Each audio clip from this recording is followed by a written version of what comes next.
Hello, this is Dave Stoss. I'm the lead architect for HP PrintOS, which is HP's cloud-based system for connecting all of its graphic arts equipment, but we also encourage other device manufacturers to connect their equipment and send real-time statistics as well, which is what this example is all about. The example code I'll go over today is available on GitHub at this URL. I'll first start by cloning the repo.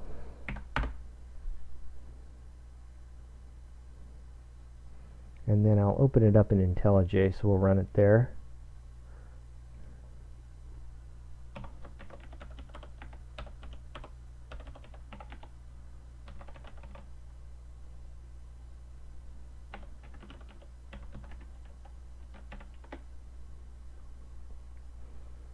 And then before I run this application, let me show you my account.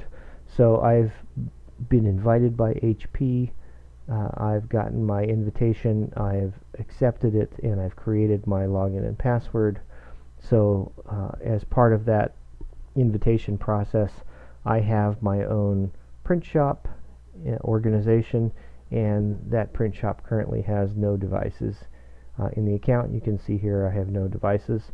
What I'll do is I'll show you how the device in my account can provision itself, that is, create itself in the account, get its own login and password as part of that account, and then start sending statistics.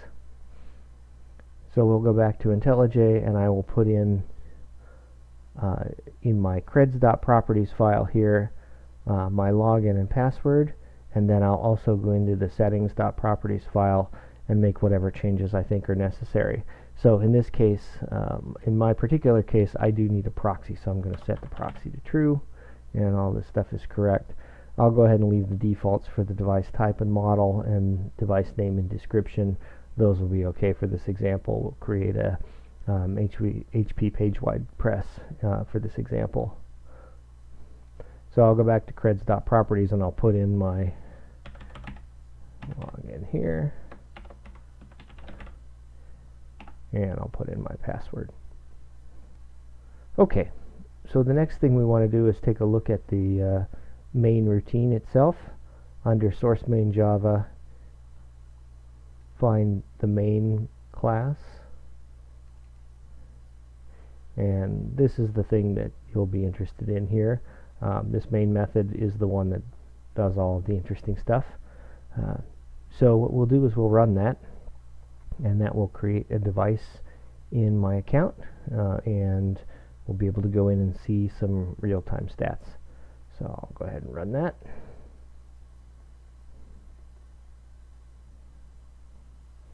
So I'm logging in, device is created, and you can see that as part of that creation I get a device login and password back.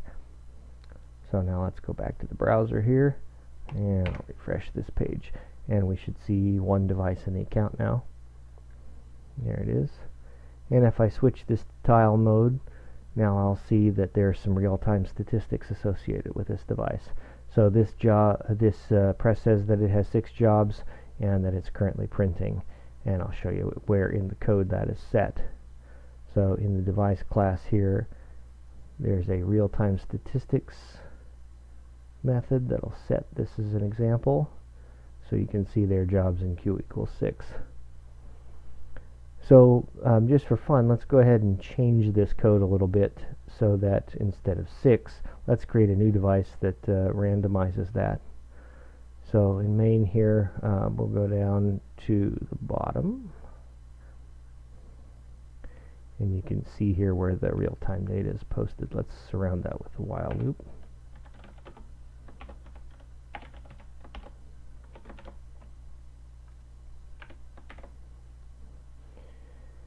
And let's sleep for 3 seconds. Of course, you'd want to do this differently in production, but I'll show you an example here. And then in this device class, let's change that 6 to a random number.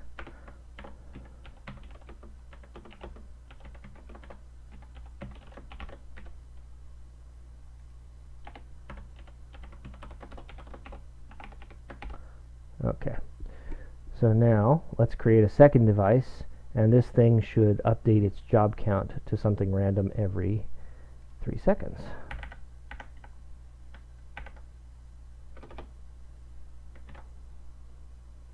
So we'll run this again.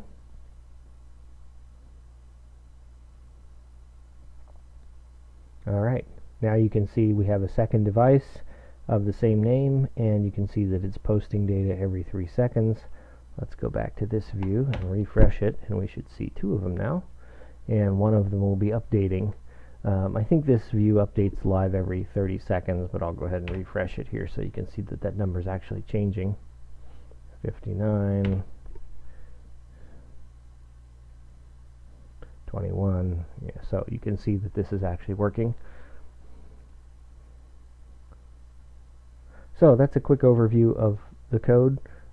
You can go in and take a look at the device class in here, and again, this is all sample code, so of course if you're in production you'll want to handle some of these things differently than I've implemented them here in this example, but this will show you quickly how to get connected and get something into the system.